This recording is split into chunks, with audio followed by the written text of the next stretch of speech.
Alhamdulillahirabbil alamin wa bihi nasta'in ala umurid dunya waddin. Wassalatu wassalamu ala sayyidil mursalin sayyidina wa habibina wa syafi'ina wa maulana Muhammadin wa ala alihi wa sahbihi ajma'in, khususan man sannafa hadzal kitab rahimahullah wa nafa'ana bihi wa bi ulumihi wa bi ulumihi wa bi ulumihi wa fid dharaini amin. Al-Fatihah. A'udzu billahi minasy syaithanir rajim. Bismillahirrahmanirrahim. Alhamdulillahi rabbil alamin arrahmanir rahim maliki yaumiddin. Iyyaka na'budu wa iyyaka nasta'in ihdinas siratal mustaqim siratal ladzina an'amta 'alaihim ghairil maghdubi 'alaihim waladdallin. Amin. Bismillahirrahmanirrahim. Para sati, sahabat-sahabat sekalian, melanjutkan pembacaan kitab Futuhul Ghaib karya dari Al-Qutbur Rabbani Asy-Syaikh Muhyiddin Abdul Qadir Al-Jailani radhiyallahu anhu wa ardhah. Bismillahirrahmanirrahim. Al-maqalatus saminatu wassalasuna. Maqalah yang ke-38. Fisidqi, di dalam kejujuran, wan nasihati, dan nasihat. Maqalah ke-38 ini akan membahas mengenai kejujuran. Kejujuran itu bukan cuma dengan manusia, pasti itu. Jujur sama manusia itu pasti, sama makhluk pasti. Tapi yang dimaksud di sini kejujuran kepada Allah Subhanahu wa ta'ala. Jujur dalam ibadah kepada Allah. Qala radhiyallahu anhu wa ardhah. Berkatalah Tuan Syekh radhiyallahu anhu wa ardhah. Man amala maulahu. Barang siapa yang berinteraksi, bermuamalah, berinteraksi maulahu kepada Tuhannya, bisidqi, dengan kejujuran, wan nisohi, dan keikhlasan, istauhasa, maka merasa sunyi. Istauhasa, maka merasa sunyi siapa siman, mimma, dari sesuatu, siwahu, selain Allah, fil masai, di waktu sore, wassobahi, dan di waktu pagi. Kata Tuan Syekh, siapapun orang yang berinteraksi, bergaul bersama dengan Allah, ia melakukan ibadah-ibadah kepada Allah, tapi melakukannya itu bisidqi wal nisohi, dengan jujur dan dengan ikhlas. Memang ada orang yang ibadahnya tidak sidqi. Ada ibadah karena Allah, niatnya lillahi ta'ala, tapi ternyata karena yang lain, karena pengen ini, karena pengen itu, karena mengharapkan ini, karena mengharapkan itu namanya tidak sidqi dalam pandangan tasawuf. Sidqi itu kalau dia niatnya lillahi ta'ala, ya berarti semua ibadahnya murni karena Allah, bukan karena apa-apa, bukan karena dunia, bukan karena akhirat, bukan juga karena pahala, bukan juga karena surga.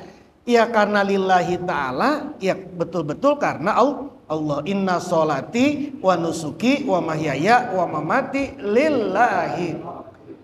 Kan semuanya itu kan gitu, sholatnya, hidupnya, ibadahnya, matinya, semuanya adalah karena Allah. Kalau kemudian kita ibadah karena ada tendensi yang lain, ini kalau dalam tasawuf, orang-orang makrifat, orang-orang tertentu, belum masuk dia dalam kategori sidqi. Kenapa? Karena ibadahnya, doanya, sesuatu yang dilakukan karena dia pengen sesuatu, lagi bertransaksi sama Allah. Bertransaksinya itu ya tidak dengan kejujuran, tapi dengan apa? Tapi dengan kemauan, tapi dengan imbalan-imbalan. Seperti pekerja, seperti buruh yang melakukan sesuatu karena pengen mendapatkan gaji. Itu juga benar dalam kacamata syariat. Tapi kalau dalam kacamata tasawuf, Itu belum termasuk sidqi dan tidak termasuk nisoh, tidak termasuk ikhlas. Kan beberapa kali pernah saya sampaikan, Al-Imam Junaid Al-Baghdadi itu kan pernah membagi ikhlas itu menjadi beberapa macam. Pertama, orang yang melakukan ikhlas itu tingkatan yang pertama, orang yang melakukan ibadah karena Allah. Niatnya karena Allah, tapi ma'a huzuzid dunyawiyah. Ibadahnya karena Allah disertai dengan kepengenan, keinginan-keinginan yang sifatnya dunia. Sholat duhanya lillahi ta'ala, karena Allah, bukan karena manusia, bukan karena riya, bukan karena sombong, karena Allah. Tapi sholatnya disempilin, saya sholat duha biar nanti rezekinya lancar, saya sholat ini biar nanti begini. Ikhlas dia karena Allah, tapi ada tendensi dunianya. Itu namanya tingkatan yang pertama, itu ikhlas tingkatan pertama. Ikhlas yang tingkatan yang kedua itu dia ibadah karena Allah ma'a huzuzil ukhrawiyah. Dia ibadah karena Allah, bukan karena pengen kaya, bukan karena pengen punya ini, pengen ini. Nggak mau ada urusan dunia, terserah sama dunia. Pokoknya saya nanti di akhirat ini pengennya ibadah saya ini nanti pahala saya banyak, surganya paling tinggi, bidadarinya paling banyak. Pokoknya nanti di akhirat. Itu ukhrawiyah, bukan duniawiyah, ukhrawiyah. Ikhlas juga itu. Tapi ikhlas tingkatan yang kedua. Tingkatan yang ketiga itu adalah orang yang ikhlas tidak karena huzuzid dunyawiyah, tidak juga karena huzuzil ukhrawiyah. Dia beribadah itu bukan karena ada tendensi dunia, bukan karena ada kepentingan akhirat. Terus apa? Ya ibadah. Ini kan sering kita ulang-ulang seperti ini. Ibadah ya ibadah, sholat ya sholat, zikir ya zikir, melakukan ibadah, sodako ya sodako. Terserah Allah, pokoknya sodako ya karena Allah, mau dibalas kayak nggak dibalas kayak nggak ada urusan dia. Dia sholat mau dapat pahala nggak dapat pahala nggak itu. Pokoknya saya sholat saya karena Allah, pengabdian saya kepada Allah. Allah mau kasih ganjaran kayak apapun terserah, Allah mau kasih apapun terserah, kagak nggak urus itu, nggak mikirin itu, karena semata-mata karena Allah. Nah ini ikhlas tingkatan yang ketiga. Tingkatan 1 dan 2 orang yang masih disebut mukhlis. Tingkatan 1 dan 2 orang yang masih disebut mukhlis, orang yang ikhlas, orang yang mengikhlaskan, namanya mukhlis. Tapi tingkatan yang ketiga namanya mukhlas, orang yang diikhlaskan, bukan yang mengikhlaskan, tapi yang diikhlaskan. Mukhlas tingkatannya lebih tinggi dia. Mukhlas, orang yang ditingkatkan. Sama kayak mutahhirun sama mutahharun itu beda. Kalau mutahhir orang yang mensucikan diri, membersihkan diri, yang bersihin dia sendiri, namanya mutahhir. Tapi kalau orang dibersihkan itu namanya mutahhar.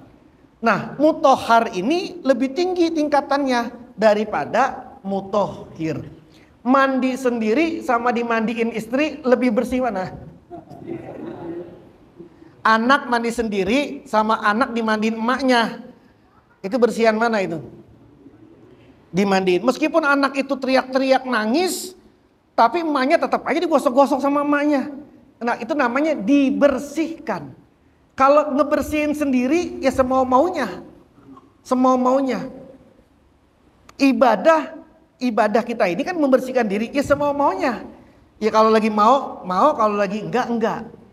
Tapi kalau dibersihkan sama Allah, mau nggak mau, menjerit-jerit kita kepada Allah, tetap kita masih dikasih ujian ini, masih dikasih cobaan ini, masih dikasih segala macam kita sama Allah.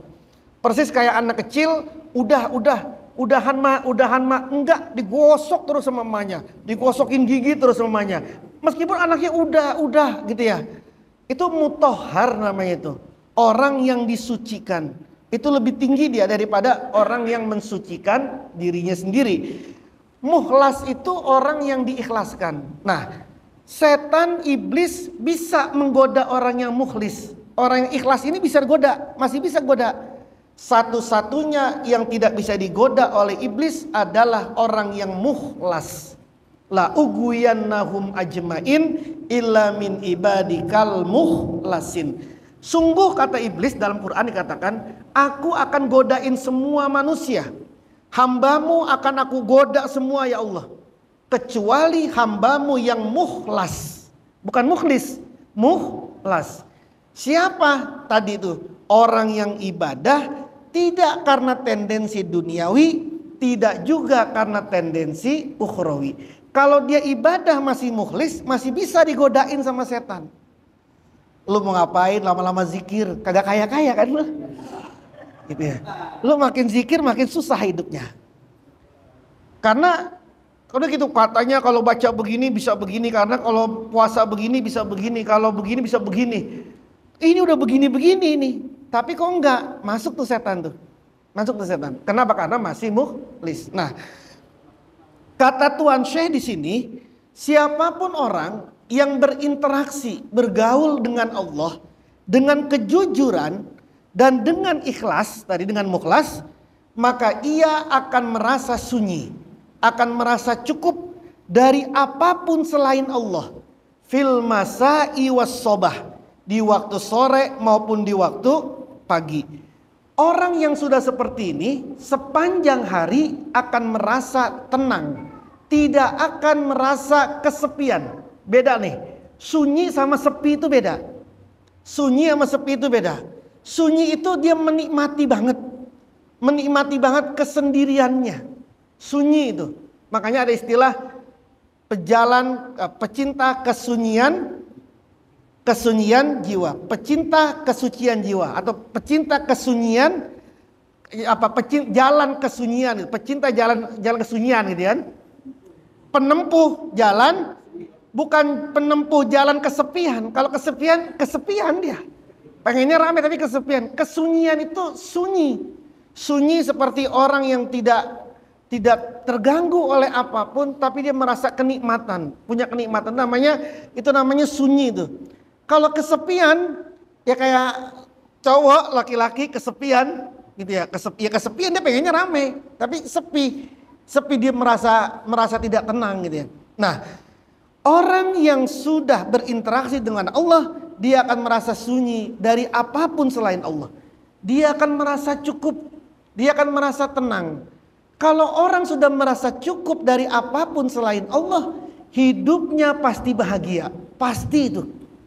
Kenapa? Karena yang ada sama dia hanya Allah, dan dia sudah bersama dengan Allah.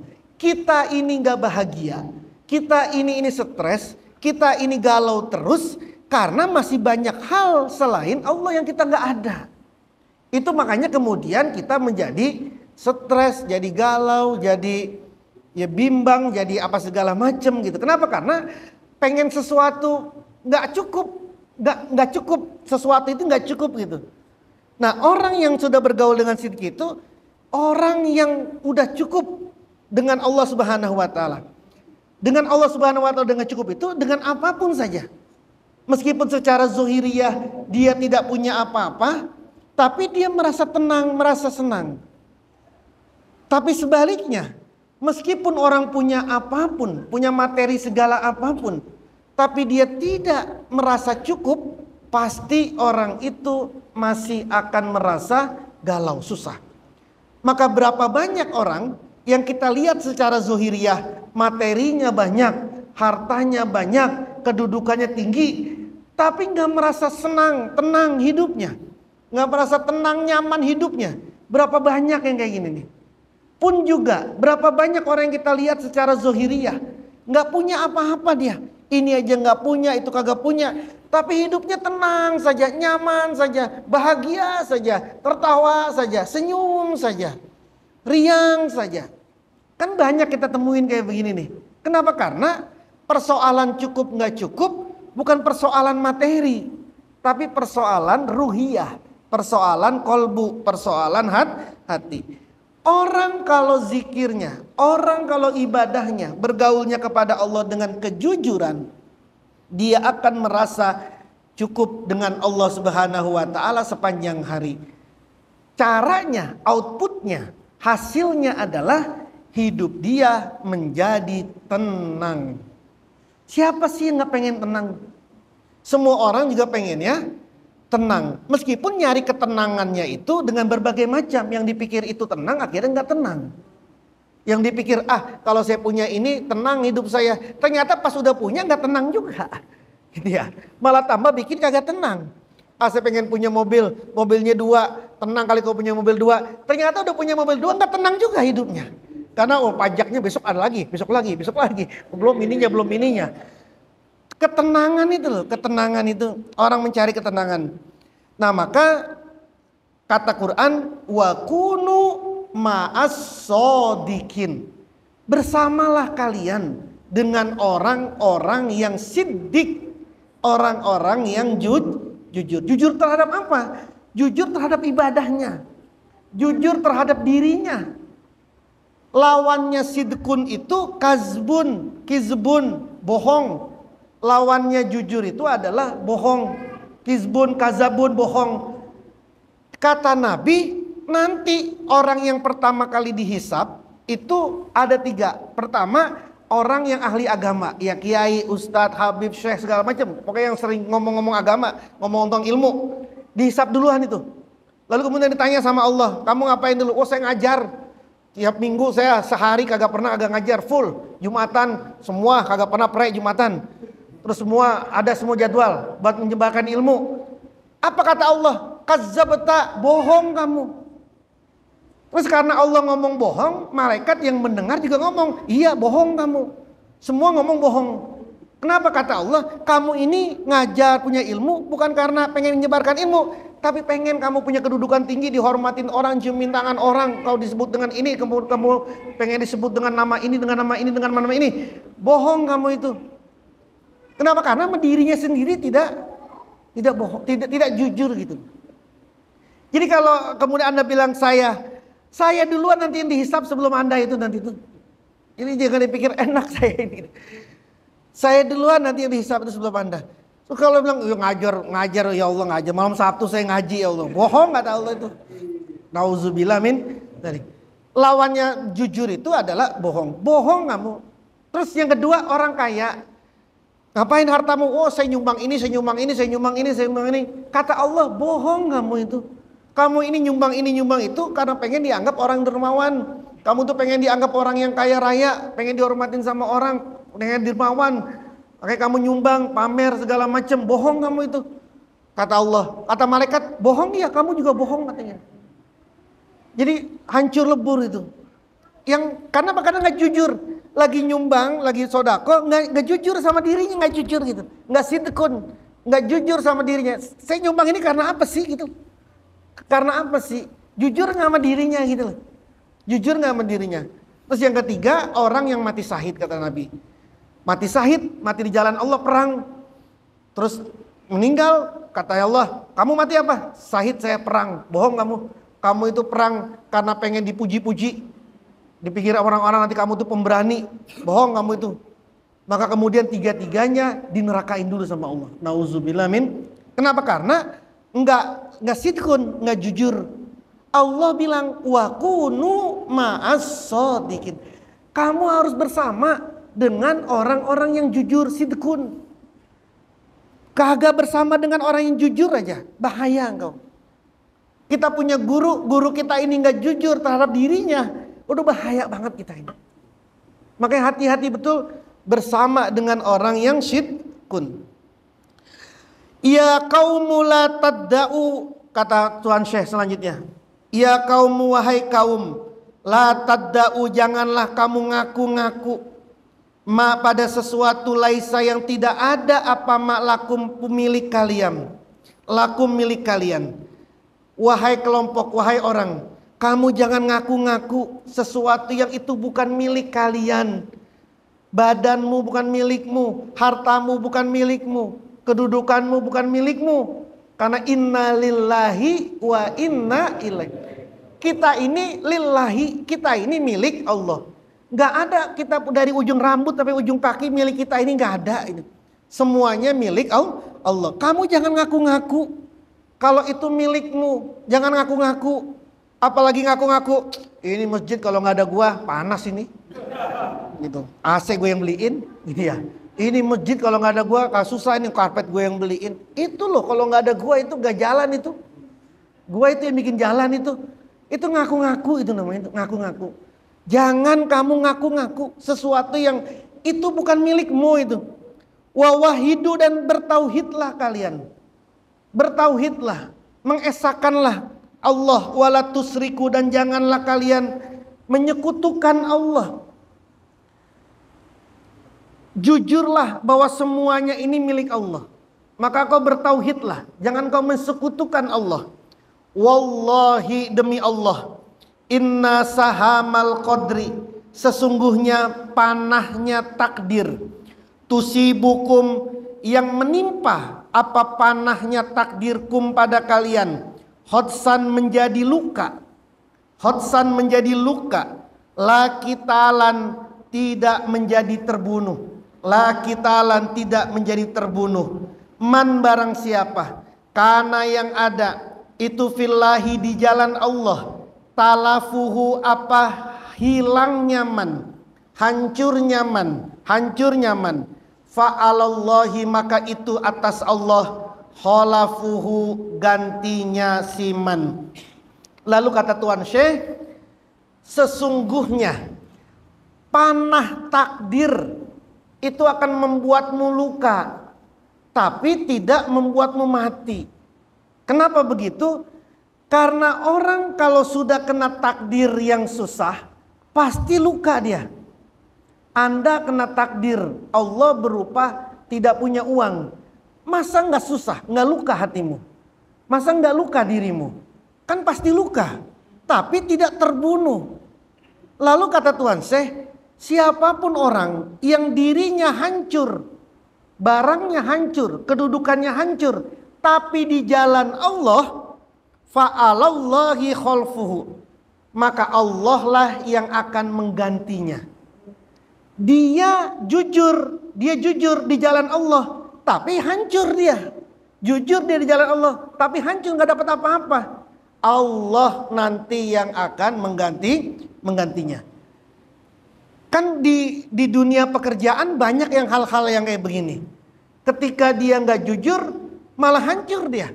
Justru orang yang nggak jujur malah kaya raya dia. Hancurmu karena kejujuranmu itu akan diganti langsung oleh Allah. Maka siapapun yang di jalan Allah dia mengalami kehancuran, baik hancur ekonominya, hancur martabatnya, hancur kedudukannya, maka Allah yang akan menggantinya. Kenapa? Karena banyak yang kayak begini. Dari zaman Nabi pun sudah ada orang yang baru masuk Islam nih, hancur itu. Dikejar-kejar sama kafir Quraisy, bahkan dilukain sama Quraisy, diambil hartanya sama kafir Quraisy. Itu di zaman Nabi, orang yang masuk Islam. Sekarang udah nggak ada peperangan itu di zaman kita, tapi peperangan di zaman yang lain. Apa? Di dunia pekerjaan misalnya. Ini kita benar-benar nggak nyogok ini. Tapi ada lawan kita nyogok. Kita nggak nyogok karena jujur. Lawan kita nyogok, tapi yang diterima adalah yang nyogok. Emang nggak hancur kita ini? Emang nggak hancur? Ekonomi kita, usaha kita nggak hancur. Kenapa? Karena kita jujur. Kalau begitu, fa'alallahi khalfuhu, tenang saja sudah. Allah sendiri nanti yang akan ganti. Gak usah iri-irian. Ini gara-gara kagak nyogok ini. Gara-gara kagak ngasih suap nih, makanya kita kagak lolos. Karena kita nggak lolos, kita nggak dapat proyek. Karena kita nggak dapat proyek, kita nggak punya uang di perusahaan ini. Itu aja udah tidak wahidu itu. Udah tidak mentauhidkan. Kenapa? Karena dianggap dapat rezeki itu harus dengan suap. Padahal yang ngasih rezeki siapa? Allah. Jadi kenapa kok kita kemudian berpikir ini gara-gara kayak nyuap nih? Coba kalau nyuap, tembus ini proyek kita, tembus ini tender kita ini. Ngomong begitu aja kita, itu udah tidak tauhid itu. Udah tidak mentauhidkan Allah. Nah, orang kan kalau kena takdir kayak begitu, luka kan? Pasti luka kan? Tapi kata Tuhan Syekh, sudah tenang saja kamu, Allah sendiri nanti akan menggantinya. Menggantinya dengan apa? Ya menggantinya dengan apapun saja, dengan cara Allah. Asalkan engkau bertauhid. Tapi kalau tender karena suap, lalu kemudian nyesel banget, kenapa nggak ikut nyuap? Itu udah 2 kali rugi itu dah. Udah tendernya kalah, udah kemudian nggak dapat ganti apa-apa dari Allah. Kenapa? Karena dia nyesel karena tidak berbuat buruk. Itu yang membuat dia kagak ganti-ganti. Nanti kalau nyeselnya udah lama baru udah inget, ya Allah udahlah ikhlas saja, ikhlas, udah kita mah lurus saja. Padahal lurusnya itu terpaksa gitu ya. Kata Nabi, as-sabru kas-sadafatil ula. Sabar itu seperti pukulan pertama. Sabar itu pukulan pertama. Engkau ini kena sesuatu, sabar. Tapi langsung ingat, itu namanya sabar. Tapi kalau ngoceh dulu, ngomel dulu, ngamuk dulu, udah capek, baru ngomong, udah sabar aja, sabar. Enggak sabar itu. Ada orang jalan kesandung, marah. Siapa sih yang begini, siapa yang begini. Udah gak ketemu orangnya, baru ngomong, udah gue sabar, untung gue ngaji. Kalau gue gak ngaji, gue ngamuk ini. Padahal udah ngomong, udah marah-marah. Bukan itu. Udah telat. Makanya as-sabru ala sadafatil ula. Sabar itu atas pukulan pertama. Nah, orang yang ketika pukulan pertama itu dia sabar, itu di Quran, innama yuwaffas sabiruna ajrahum bighairi hisab. Orang yang sabar itu nanti pahalanya tanpa dihisab, ganjarannya tanpa dihitung. Siapa yang sabar begini? Yang tadi itu as-sadafatul ula tadi itu. Bukan yang dia udah marah-marah dulu, ngoceh-ngoceh dulu, baru kemudian sabar. Kayak tadi, udah gak dapet tender, ngamuk-ngamuk dulu. Lu sih kagak nyuap. Coba nyuap. Udah lama nih kayak gini-gini, baru udah sabar lah. Kita mah jalannya lurus saja kita mah. Ntar Allah yang ganti. Telat. Udah 2 kali tuh ruginya tuh. Rugi akhirat, rugi dunia, rugi akhir. Makanya dijaga banget nantinya. Ketika kemudian kita tadi dapat tender karena kita nggak nyuap, lalu kemudian kalah kita, ya sudah, kalah. Biarin, kita mau jujur, yang penting kita jujur. Udah. Nah, kalau sikapnya kayak begini, pasti itu diganti sama Allah. Tapi kalau sikapnya kayak tadi, dan makanya kemudian kenapa sih saya pada udah sabar ya, udah jalan lurus, tapi kok nggak diganti-ganti sama Allah ya? Itu karena ngocehnya banyak dulu gitu, marah dulu. Terus ngeluh dulu, bukan pada sadafatil ula. Itu loh bedanya. Jadi kalau bahasa orang umumnya, kalau Anda mau hancur udah sekalian. Kalau mau bener sekalian, jangan nanggung. Ini bener juga kagak banget, hancur juga kagak banget. Kalau mau nyuap, hancur aja udah sekalian, neraka sekalian gitu. Jadi jangan nanggung. Ini mau neraka kaki kiri, tapi kaki kanannya pengen di surga gitu loh. Nah, nanggung ya, kalau nanggung dah nggak dapet akhiratnya, tidak dapat. Nah, al-maqalatu tasiyatu wassalasun, makalah yang 39 ini pendek-pendek makalahnya. Fi tafsiri sikok wal wifaq wan nifaq, di dalam tafsirnya sikok permusuhan, wal wifaqi dan kecocokan, wan nifaqi wattifaqi, ini maksudnya nih, wattifaqi dan kesesuaian. Makalah ke-39 ini Tuhan saya akan menafsirkan apa sih sikok permusuhan. Ini bukan kepada manusia, ini kepada Allah. Wal wifaq, kecocokan. Wattifaq, dan kesesuaian. Apa ini tafsirnya kata Tuhan Syekh? Qala radhiyallahu anhu wa ardhah. Al-ahzu ma'a wujudil hawa min ghairil amri inadun wasikokun.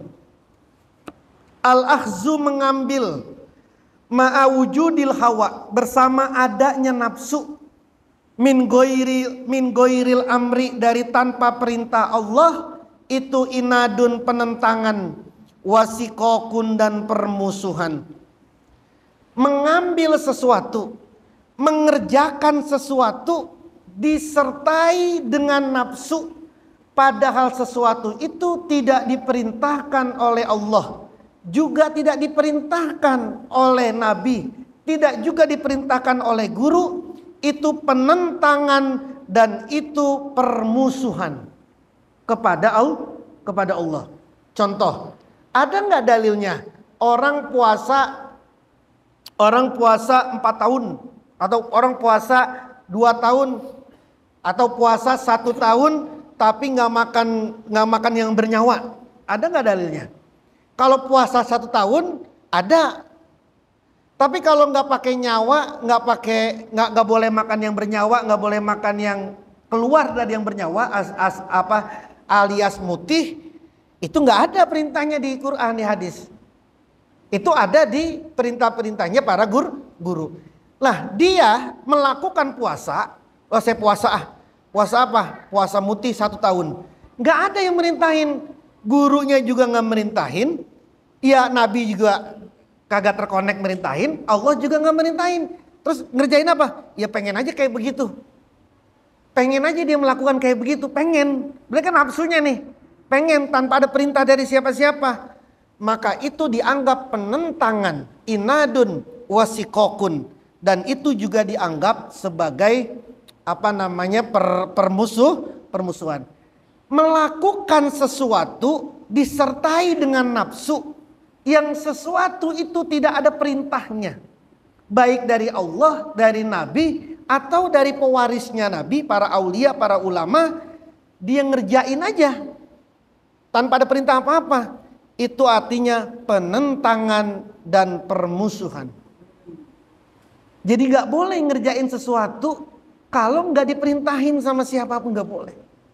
Gak boleh. Mau wirid apa?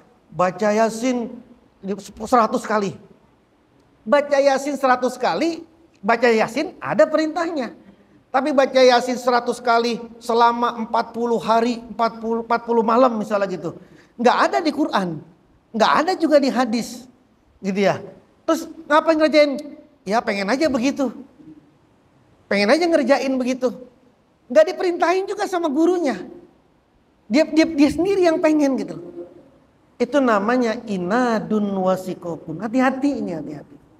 Yang kalau dalam ilmu tasawuf wajib untuk ditinggalkan. Nggak boleh itu begitu. Nggak boleh. Meskipun itu perbuatan baik. Kenapa? Karena dia mengada-ngada. Gitu. Dia melakukan sesuatu dengan nafsunya saja itu sudah nggak benar. Melakukan sesuatu dengan nafsu saja itu aja udah nggak benar. Ditambah dia melakukan sesuatu itu nggak ada perintah siapa-siapa. Dari Allah nggak diperintahin, dari Nabi tidak perintahin, dari ulama juga nggak diperintahin. Ya karena pengen aja sendiri gitu loh. Maka jangan heran kalau orang kayak begini stres, gila. Kenapa? Karena dia melakukan sesuatu nggak ada perintahnya gitu. Hati-hati, hati-hati. Dia datang nyari ke buku loak, ketemu buku Mujarrobat misalnya gitu.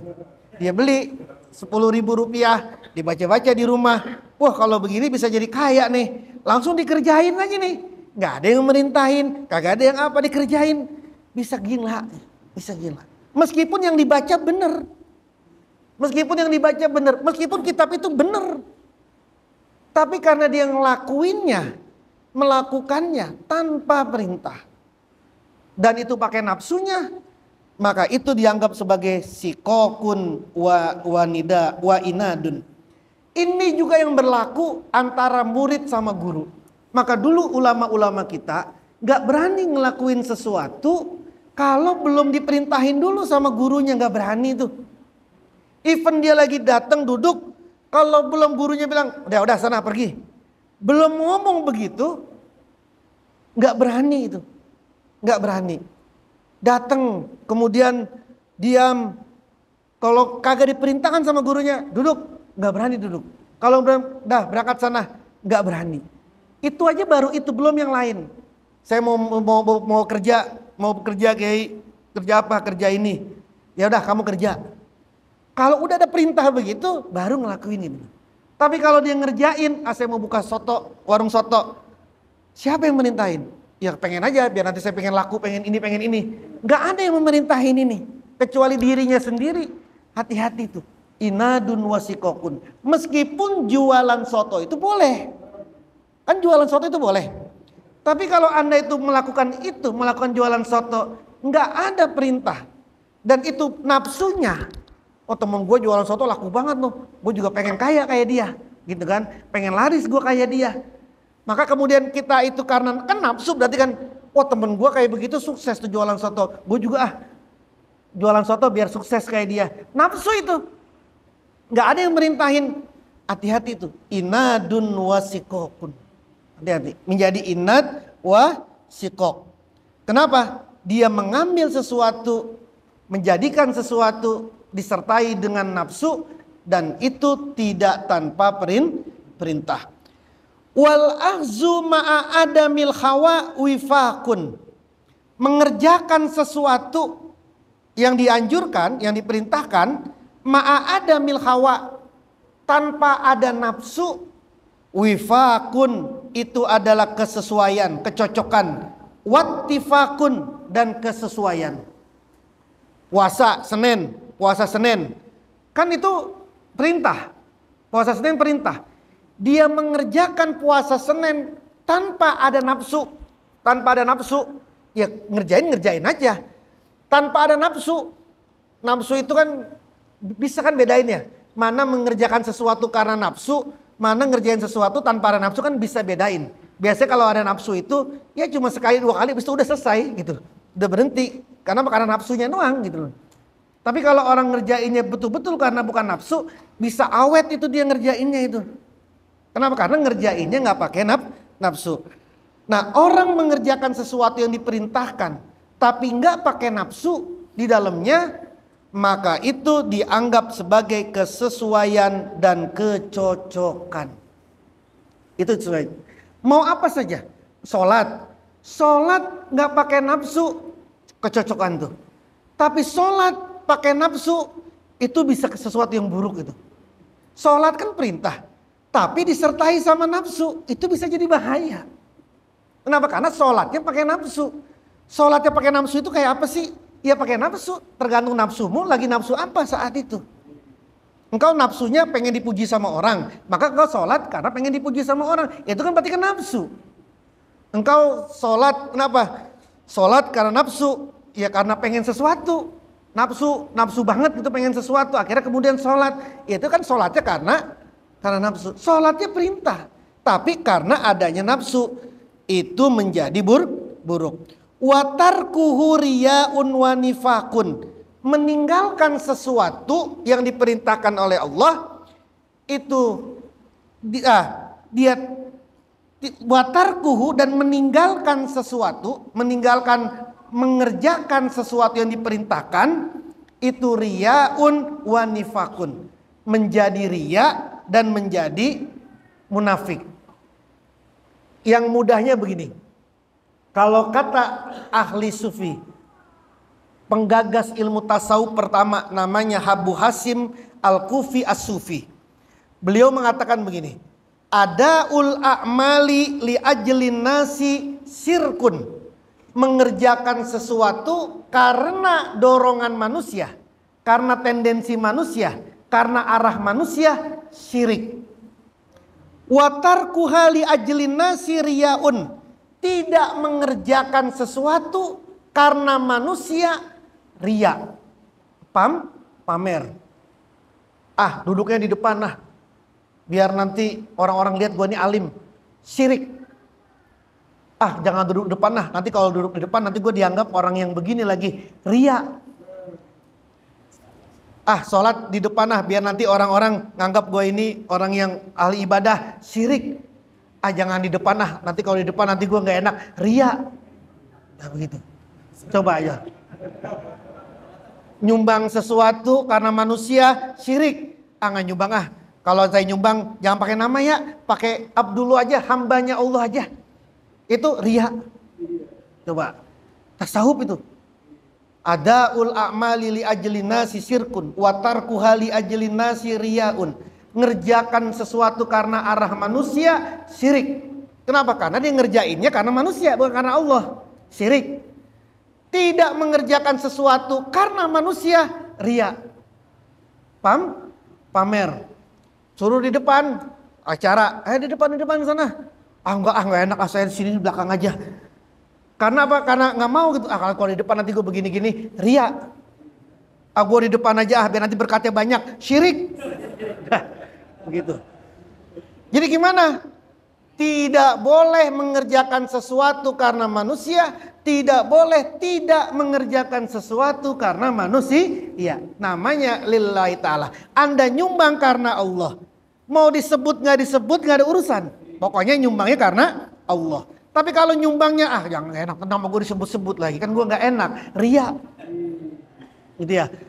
Mau nyumbang disebut nggak ada peduli, karena nyumbangnya adalah lillahi ta'ala. Nah, orang yang melakukan seperti ini itu namanya wifaqun, orang yang sesuai. Dia mengerjakan karena Allah, dia tidak mengerjakan karena Allah, itulah orang yang sempurna. Dan itulah yang kita terus munajatkan, ilahi anta maksudi wa ridhaka matlubi. Wallahu a'lam bishawab. Al-Fatihah. A'udzubillahi minasyaitonirrajim. Bismillahirrahmanirrahim. Alhamdulillahirabbil alamin arrahmanirrahim maliki yaumiddin. Iyyaka na'budu wa iyyaka nasta'in. Ihdinas siratal mustaqim. Shiratal ladzina an'amta 'alaihim ghairil maghdubi 'alaihim waladdallin. Amin. Bismillahirrahmanirrahim. Allahumma sahan wa bahan hamim. وجعلنا من بين أيديهم سدا ومن خلفهم سدا فأغشيناهم فهم لا يبصرون كافها يا عين صاد حاميم عين سين قاف لا يصدعون عنها ولا ينزفون يا رب يا رب يا رب ولا حول ولا قوة إلا بالله العلي العظيم اللهم صاحا وهن باهن حاميم لا يبصرون وجعلنا من بين أيديهم سدا ومن خلفهم سدا فأغشيناهم فهم لا يبصرون كافها يا عين صاد حاميم عين سين قاف لا يصدعون عنها ولا ينزفون يا رب يا رب يا رب ولا حول ولا قوة إلا بالله العلي العظيم اللهم صاحا وهن باهن حاميم لا يبصرون وجعلنا من بين أيديهم سدا ومن خلفهم سدا فأغشيناهم فهم لا يبصرون كافها يا عين صاد حاميم عين سين قاف لا يصدعون عنها ولا ينزفون يا رب يا رب يا رب ولا حول ولا قوة إلا بالله العلي العظيم بسم الله الصافي بسم الله الكافي بسم الله المعافي بسم الله الذي لا يضر مع اسمه شيء في الأرض ولا في السماء وهو السميع العليم بسم الله الصافي بسم الله المعافي بسم الله الذي لا يضر مع اسمه شيء في الأرض ولا في السماء وهو السميع العليم بسم الله الشافي بسم الله الكافي بسم الله المعافي بسم الله الذي لا يضر مع اسمه شيء في الأرض ولا في السماء وهو السميع العليم